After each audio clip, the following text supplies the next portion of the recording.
Hello guys, welcome to study Adda prep with us. आज हम लोग मध्यकालीन भारत में, ठीक है, पहली क्लास पढ़ेंगे दिल्ली सल्तनत, जो कि हमारे स्टार्ट कब से है 1206 से 1526 तक। ठीक है, अब दिल्ली सल्तनत में हम लोग देखेंगे क्या, उत्तरी भारत के अंतिम तुर्क विजेता मोहम्मद गौरी की कोई संतान नहीं थी। वह बहुत ही संख्या में अपने साथ दास लाया था, जिन्हें उसने अपने अधिकारियों के रूप में नियुक्त किया। ठीक है।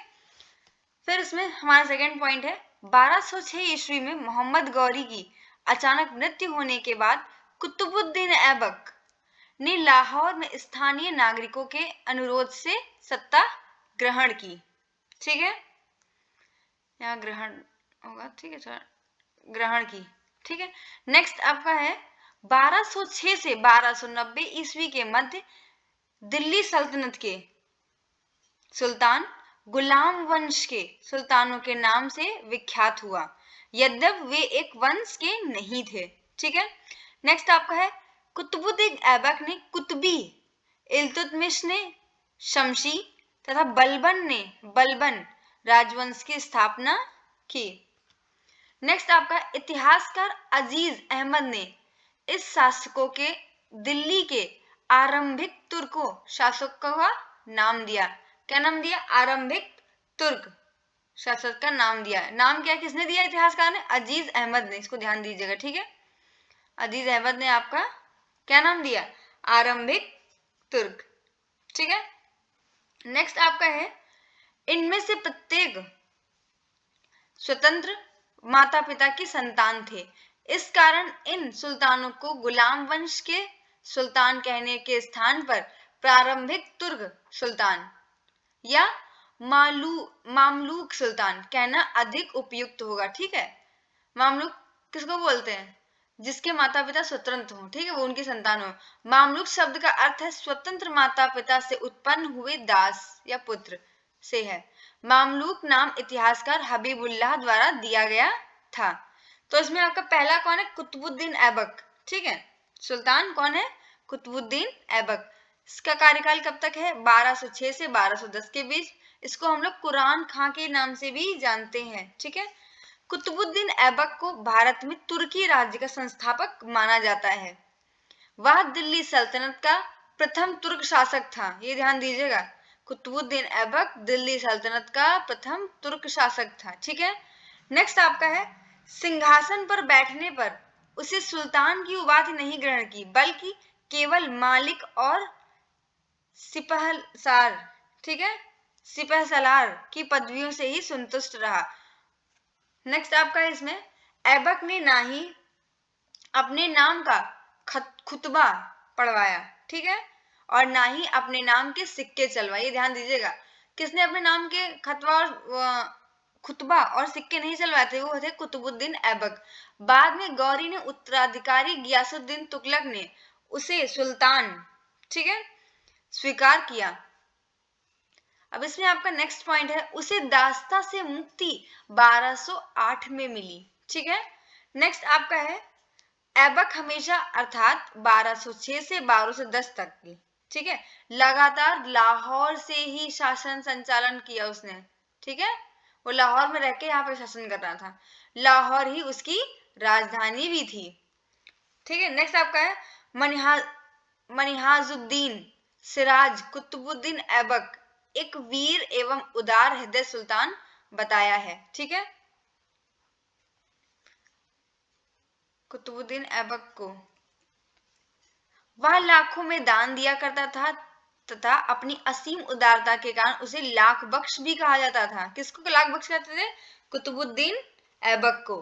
हसन निजामी, इसको ध्यान दीजिएगा, हसन निजामी और फक्र ए मुदब्बिर, ठीक है, को ऐबक का संरक्षण प्राप्त था। ये दोनों किसके संरक्षण में थे? कुतुबुद्दीन ऐबक के।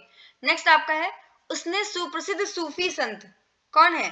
ख्वाजा कुतुबुद्दीन बख्तियार, ठीक है, काफी के नाम पर दिल्ली में कुतुब मीनार की नींव रखी, जिसे इल्तुतमिश ने पूरा कराया था।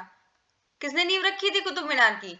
कुतुबुद्दीन ऐबक ने। पूरा किसने कराया था? इल्तुतमिश ने। ठीक है, नेक्स्ट आपका है तराइन के द्वितीय युद्ध के बाद गौरी ने ऐबक को अपने मुख्य भारतीय प्रदेशों का सूबेदार नियुक्त किया। ठीक है, नेक्स्ट आपका 1210 में चौगान खेलते हुए क्या हुआ, 1210 में चौगान खेलते हुए समय घोड़े से अचानक गिर जाने पर कुतुबुद्दीन ऐबक की मृत्यु हो गई। ठीक है, कब उनकी मृत्यु हुई, 1210 में, और यहीं से इनका शासनकाल खत्म हो गया।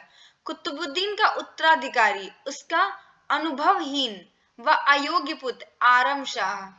कुतुबुद्दीन का पुत्र कौन है, ये आपके हैं आरम शाह था, किंतु इल्तुतमिश ने इसे अपदस्थ करके सिंहासन पर अधिकार कर लिया।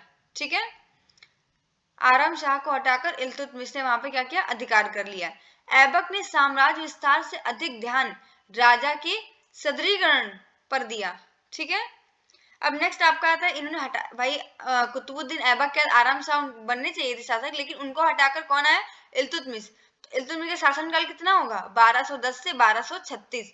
इनको सुल्तान ए आजम की उपाधि भी दी गई थी। किसको, कुतुबुद्दीन ऐबक को क्या कहा गया, सुल्तान ए आजम। ठीक है, अब इसमें आपका देखते हैं, कुतुबुद्दीन ऐबक का दामाद व उत्तराधिकारी इल्तुतमिश इल्यारी तुंग था। ये कौन था, आपका इल्तुतमिश कौन था, ये आपके थे कुतुबुद्दीन ऐबक के दामाद। ठीक है, नेक्स्ट आपका है, इल्तुतमिश दिल्ली सल्तनत का वास्तविक संस्थापक था। ठीक है, आरपी त्रिपाठी, ठीक है, ये आपके एक इतिहासकार हैं, इन्होंने क्या बोला, कुतुबुद्दीन ऐबक की मृत्यु के समय वह बदायूं का सूबेदार गवर्नर था। इन्होंने बताया कि जब इल्तुतमिश की मृत्यु हुई कुतुबुद्दीन ऐबक की, तब इल्तुतमिश कहाँ पर थे, इन्होंने ये बदायूं के सूबेदार गवर्नर थे। ठीक है, इल्तुतमिश ने सुल्तान के पद का वंशानुगत बनाया, कि मतलब सुल्तान का पद कौन वंशानुगत, जो उसका राजा का बेटा ही राजा होगा, इस पद को किसने बताया, इल्तुतमिश ने। मोहम्मद गौरी ने 1206 में खोखरों के विद्रोह के समय इल्तुतमिश की असाधारण योग्यता के कारण उसे दास्ता से मुक्त कर दिया। ठीक है, 1229 में उसे बगदाद के अयासी खलीफा से मान्यता का अधिकार प्राप्त हुआ, जिससे सुल्तान के रूप में उसकी स्वतंत्र स्थिति एवं दिल्ली सल्तनत को औपचारिक मान्यता प्राप्त हुई। ठीक है, नेक्स्ट आपका पॉइंट है, 1234-35 में तुर्कों ने मिल्सा के एक प्राचीनतम हिंदू मंदिर तथा उज्जैन के महाकाल के मंदिर को लूटा और नष्ट किया। आप लोग ये जो पढ़ रहे हैं नोट्स, ये सारे क्या है, एक डेफिनेट है, मतलब यही इन्हीं पॉइंट से ही आपके क्वेश्चन बनते हैं, तो उनको ध्यान दीजिएगा। ठीक है, इल्तुतमिश के समय अवध में पीथू का विद्रोह हुआ, ये ध्यान रखिएगा, क्वेश्चन बहुत पूछते हैं ये, कि अवध में पीथू का विद्रोह किसके समय पे हुआ, ये आपका हुआ इल्तुतमिश के समय पे। ठीक है, विरोधी सरदारों को परास्त कर इल्तुतमिश ने अपने वफादार गुलाम अमीरों की एक टुकड़ी रखी, जिससे तुर्कान ए चहलगनी या चालीसा, मतलब 40 अमीरों का समूह, उसको क्या बोलेंगे, चालीसा बोला, या फिर तुर्कान ए चहलगनी, ये बहुत ध्यान दीजिएगा, ये किसको बोलते हैं, तुर्कान ए चहलगनी, 40 अमीरों के समूह को कहा जाता था। ठीक है, अब आपका नेक्स्ट पॉइंट है, 1221 में दिल्ली सल्तनत को चंगेज खां के आक्रमण का खतरा उत्पन्न हो गया था, जब वह ख्वाजिम के अंतिम शाह जलालुद्दीन मकबरनी का पीछा करता हुआ सिंध तक पहुंच गया। जलालुद्दीन ने इल्तुतमिश से शरण मांगी, जिससे इल्तुतमिश ने अस्वीकार कर दिया और इस प्रकार नवेदित तुर्की साम्राज्य को बचा लिया। ठीक है, फिर क्या हुआ आगे, चंगेज खां स्वयं को भगवान का अभिशाप कहता था। ठीक है, इसको ये बहुत इंपॉर्टेंट है, किसने स्वयं को भगवान का अभिशाप बोला, ये आपके थे चंगेज खां। 1230-31 में इल्तुतमिश ने बंगाल पर पूर्ण रूप से अधिकार कर लिया। ठीक है, नेक्स्ट आपका है, सिक्कों पर इल्तुतमिश ने अपना उल्लेख खलीफा के प्रतिनिधि के रूप में कराया था। ठीक है, इसने सिक्कों पर टकसाल का नाम लिखने वाले, इसने क्या किया कि सिक्कों में क्या किया, टकसाल का नाम लिखवाने की परंपरा भी इसी ने शुरू करी। ठीक है, फिर आपका क्या हुआ, इसमें ग्वालियर में कहाँ गया, हाँ, ग्वालियर की विजय के बाद इल्तुतमिश ने अपनी पुत्री रजिया का नाम सिक्कों पर अंकित कराया। इल्तुतमिश की पुत्री का नाम क्या था? रजिया। रजिया के रजिया के आपके कौन थे? कुतुबुद्दीन ऐबक कौन थे इनके रिलेशन में? ये आप कमेंट सेक्शन में बताइएगा, ठीक है। जिसने मनिहाजुद्दीन सिराग तथा मालिक तजाउद्दीन को संरक्षण प्रदान किया।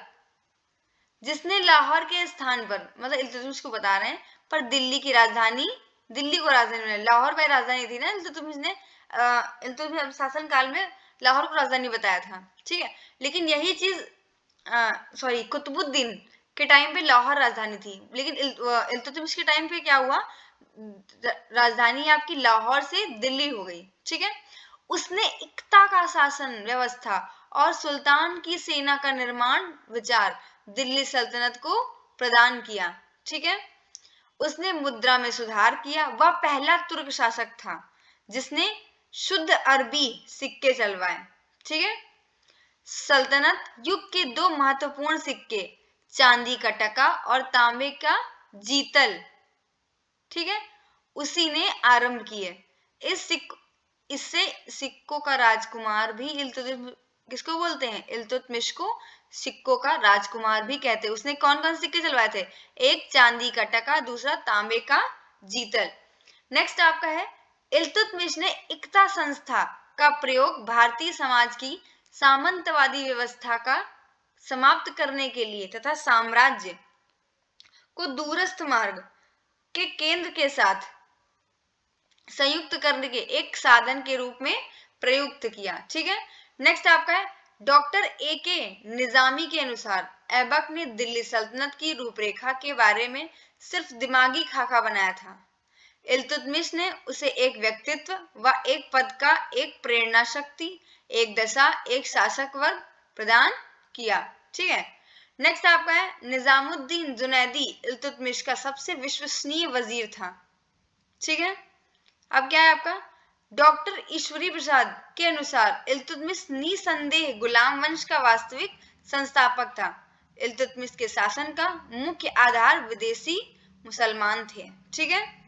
जिसने अपने उत्तराधिकारी के रूप में ज्येष्ठ पुत्र का चयन करने की सामान्य प्रथा को तोड़, पहले ऐसा होता था ना कि किसी राजा का उत्तराधिकारी उसका बड़ा पुत्र होगा, तो इसने क्या किया, इसका विरोध किया, ठीक है। इससे प्रथा तोड़ दिया और अपनी पुत्री रजिया को अपना उत्तराधिकारी नियुक्त किया, ठीक है। नेक्स्ट आपका है, किंतु इल्तुतमिश की मृत्यु के बाद तुर्की अमीरों ने उसके पुत्र, कौन थे इनके पुत्र बताइए, इनका पुत्र कौन था?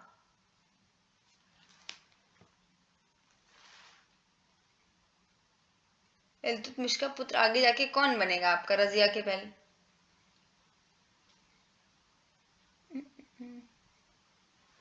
ये आपके हैं रुकनुद्दीन को गद्दी पर बैठाया, ठीक है। रुकनुद्दीन के समय उसकी मां शाहकान के हाथ में वास्तविक सत्ता थी। किसके हाथ में थी वास्तविक सत्ता? शाहकान के हाथ में, ठीक है, जो अति महत्वाकांक्षी और निर्दयी महिला थी। इससे जनसमूह द्वारा अपदस्थ कर रजिया को सुल्तान बनाया गया, ठीक है।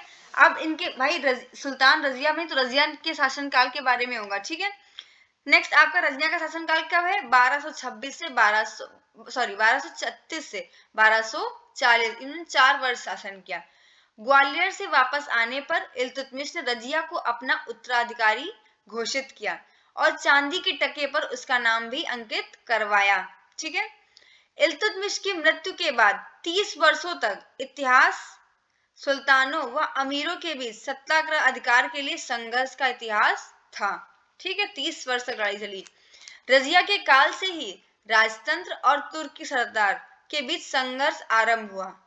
रजिया के मामले में पहली बार दिल्ली की जनता ने अधिकारी के रूप में प्रश्न पर स्वयं निर्णय लिया। रजिया जनता के दरबार में लाल वस्त्र धारण करके लाल वस्त्र धारण कर न्याय की मांग की।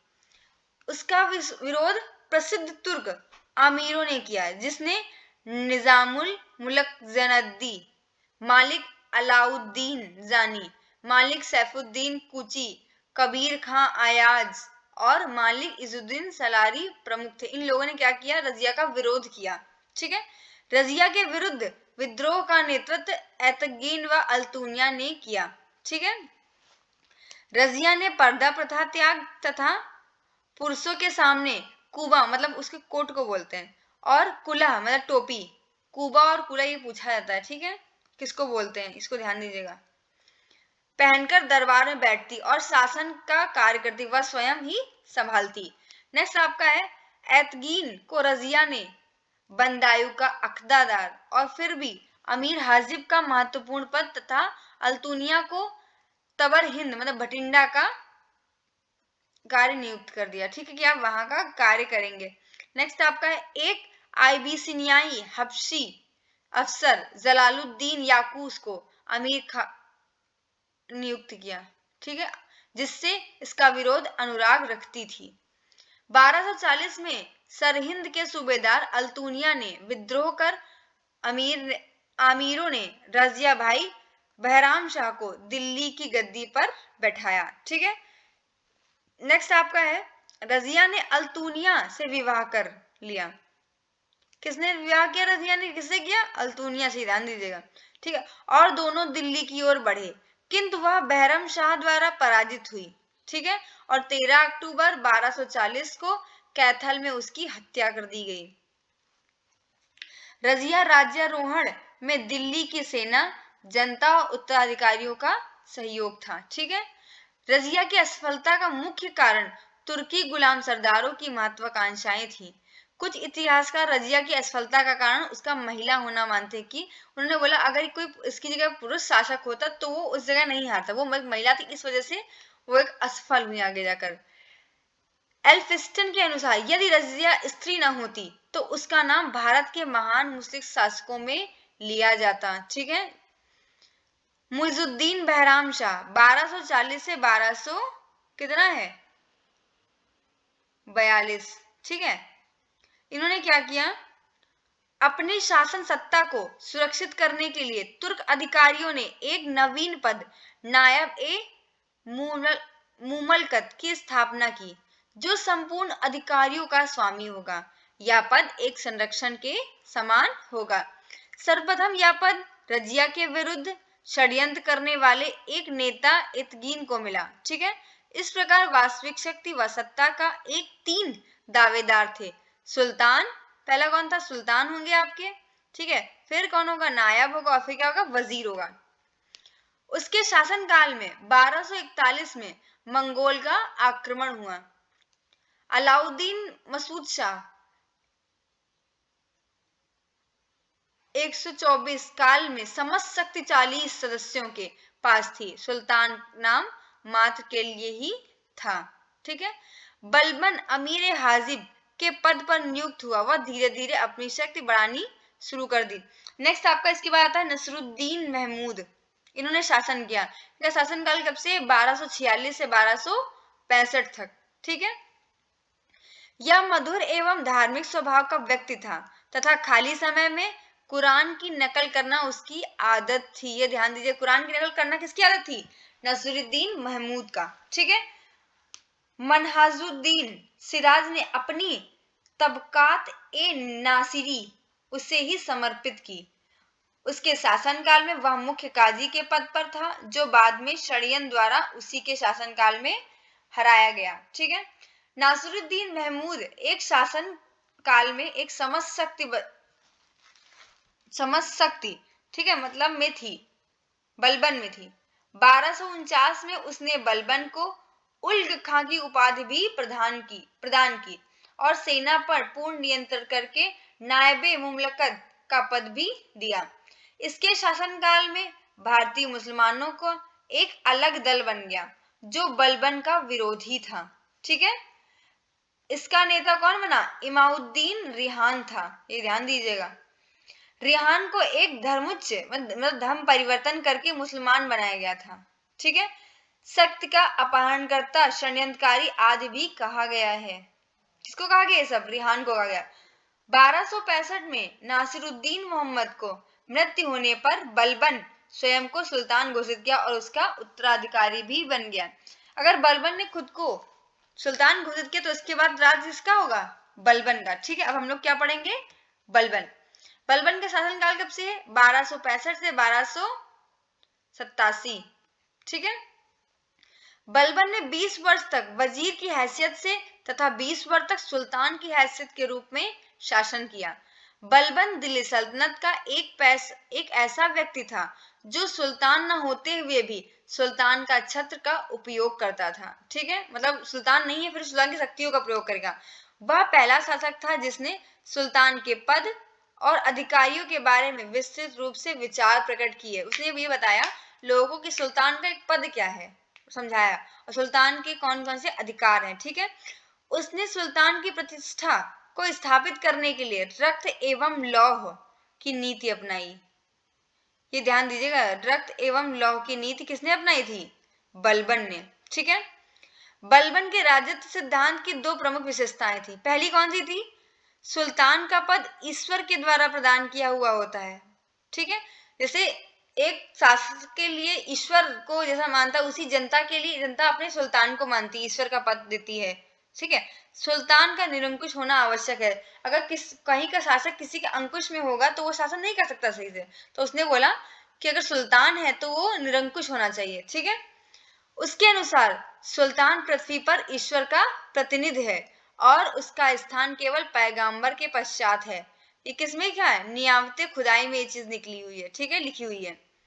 बलबन अपने को फिरदौसी का शाहनामा में वर्णित अप्सरा या वंशज तथा शासन को ईरानी आदर्श के रूप में सुव्यवस्थित किया। ठीक है, बलबन ने उन सभी जागीरों की जांच कराई जो विभिन्न व्यक्तियों को सैनिक सेवा के बदले शासकों द्वारा दी जाती थी। ठीक है, जागीरों से आय एकत्र करने का अधिकार सरकारी कर्मचारियों को दिया गया और जागीरदारों को नकद धन देने के लिए आदेश भी दिए गए, किंतु सैनिकों को वेतन के स्थान पर पहले की भांति भूमि प्राप्त होती थी।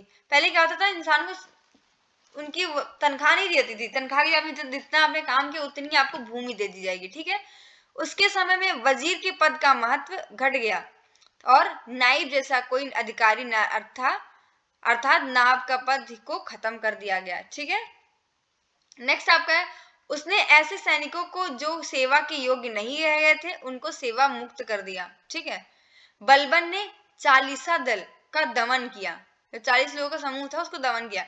बलबन के शासन की सफलता का मुख्य श्रेय उसका गुप्तचर विभाग था। ठीक है, गुप्तचर विभाग की स्थापना सामंतों की गतिविधियों पर निगरानी हेतु की गई थी, कि मतलब उनके जो मंत्री हैं वो कैसे काम कर रहे हैं। ठीक है, मंगोलों का मुकाबला करने के लिए उसने एक सैन्य विभाग दीवाने अर्ज की स्थापना की। ठीक है, उसने सिजदा और पाबोस की प्रथा को अपने दरबार में फिर से शुरू करवाया, जो मूलतः ईरानी थी, जिन्हें गैर इस्लामी समझा जाता था। इसके अतिरिक्त उसने ईरानी त्योहार नौरोज प्रथा का आरंभ किया। ठीक है, नेक्स्ट आपका है 1269 में ईस्वी में बंगाल के सूबेदार तुगरिल खां ने विरोध किया। यह गुलाम सरदार का विद्रोह था। तुर्गिल ने मुगसुद्दीन की उपाधि ग्रहण की और अपने नाम के सिक्के चलवाए तथा खूतब पढ़वाया। बाद में बलबन ने विद्रोह को दबाया तथा विद्रोहियों को मृत्युदंड भी दिया। जो बलबन के विद्रोह में उनको मृत्युदंड ने बोल दिया। ठीक है, उत्तर पश्चिमी सीमाओं पर मंगोलों के आक्रमण से बचने के लिए एक दुर्ग श्रृंखला का निर्माण कराया, जिसने अपने ज्येष्ठ पुत्र शहजादा मोहम्मद को वहां का शासन सौंपा, किंतु मंगोलों ने एक प्रबल आक्रमण का सामना करते हुए वह मारा गया। ठीक है, विख्यात कवि अमीर खुसरो, जिसका उपनाम तूतिए हिंद, ये ध्यान दीजिएगा, अमीर खुसरो उपनाम क्या है? तूतिए हिंद, भारत का मतलब तोता उसको बोलते थे। ठीक है, तथा अमीर हसन मतलब भारत का सादी ने अपना ऐतिहासिक जीवन शहजादा मोहम्मद का समय शुरू किया था। ठीक है, नेक्स्ट आपका है बलबन की मृत्यु के बाद उसका इकलौता पौत्र कुकबाद उसका उत्तराधिकारी के जो अत्यंत विलासी तथा कामुक व्यक्ति था।